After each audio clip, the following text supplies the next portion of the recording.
Ilana Ferradian.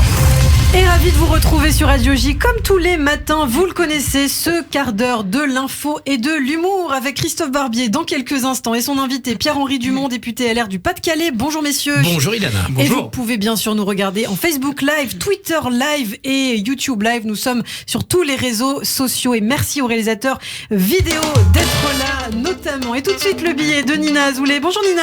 Bonjour Ilana et bonjour à tous. Bonjour Nina. Alors déjà je sais pas comment vous vivez Pessard en ce moment. Moi je dois dire ça me gonfle. Ça me gonfle terriblement. Pas mal. Vous l'avez, les mathsotes évidemment, un enfer pour le ventre. En ce moment j'aime bien commencer les chroniques avec des jeux de mots. Je trouve ça bien. pas mal, Ouais, ça met en ambiance. Non, j'aimerais aussi commencer la journée avec une bonne nouvelle, une avancée historique selon l'opinion publique. L'ONU demande désormais à tous les pays de clarifier leurs objectifs pour lutter contre le réchauffement climatique. Ouais, c'est pas nouveau. Bah, c'est ce que j'allais dire. C'est que les mecs, ils considèrent que c'est une avancée historique de demander aux pays de faire une to-do list. Donc, je sais pas comment ça se passe le délire. En fait, maintenant, les politiques passent leur temps à négocier et à fixer de nouveaux objectifs dans des réunions, genre au sommet, des visites dans tous les pays, à faire des COP, en veux-tu, en voilà. Ouais. Voilà, on a COP 21, 25, 26, 27. Déjà, si les COP étaient véritablement utiles, est-ce qu'on ferait encore des COP? Ouais. C'est La une question se pose, ouais. La question se pose. Non mais jusqu'à quand comme ça? Je pense que dans quelques années, on va avoir les gros titres. Un accord enfin trouvé pour la COP 49. Tous les États doivent désormais se soumettre à Emmanuel Macron. Elle est donc rebaptisée la COP 49.3. Encore un petit... Pas mal. Je vous en forme ce matin, Nina. Ouais, on a travaillé. En plus, dernière COP, la COP 27, si je me trompe pas. C'était la COP 27, Christophe? La COP... On doit être à 27. Ouais, c'est ça. Je crois qu'on était à 27. En tout cas, c'est celle que j'ai entendue au Caire. Bon, ça, j'avais pas l'info, mais ils ont passé des semaines à négocier pour finalement dire allez, on garde l'objectif de limiter le réchauffement climatique à 1,5 degré. Ouais. On dirait, moi, chaque année, je suis là, allez, on garde l'objectif d'atteindre les 50 kilos. Bon.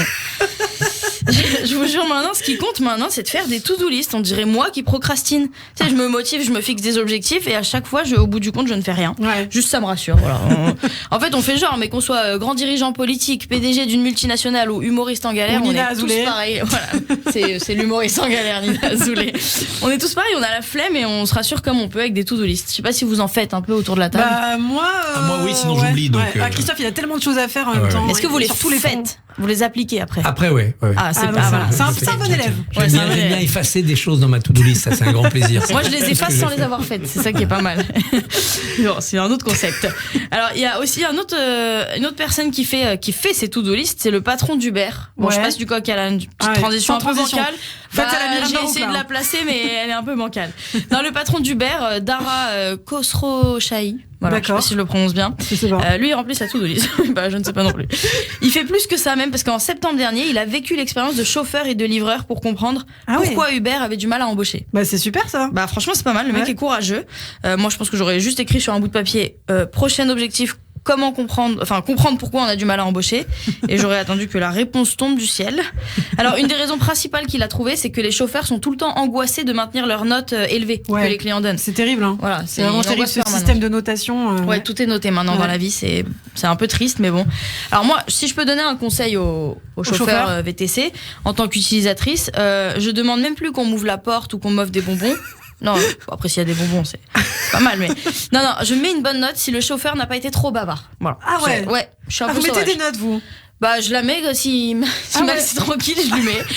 Parce que, en fait, j'ai la flemme de discuter parfois. Et c'est toujours la même conversation, je trouve, avec les chauffeurs Uber. C'est-à-dire, ils commencent par se plaindre de Paris. Hein, il se plaint qu'à cause des travaux, qu'Hidalgo a fait n'importe quoi, etc. Moi, j'acquiesce et je lui demande depuis combien de temps il est chauffeur VTC. Ouais. Parce qu'on Attention, il y a toutes les- beaucoup de chauffeurs qui nous écoutent le matin. Bah, c'est très bien qu'ils entendent que le message passe. Après, je leur dis, ah oui, vous faisiez quoi avant? Là, là. En général, c'est pas très clair ce qu'il faisait avant. Souvent, le gars était commercial, dans quoi, on sait pas trop.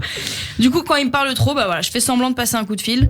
Bon, sauf qu'après c'est pire parce que je dois continuer à discuter, mais dans le vide, donc c'est encore pire. Vous avez un peu les mêmes expériences Uber Ouais, que moi c'est ou vrai, pas? c'est vrai. Ah oui, tout à fait. La ouais, question c'est ça. qui est... Bah, Christophe, à mon avis, vous devez avoir beaucoup Ah de... oui, on parle beaucoup, on parle Ah ouais. politique. Mais vous, ça vous dérange pas? Et il Ah, vous parle parlez systématiquement de Paris et de l'état de Paris, ça Ah c'est oui, vrai. ça. c'est En fait, il fait des mini-interviews, Christophe, dans les taxis.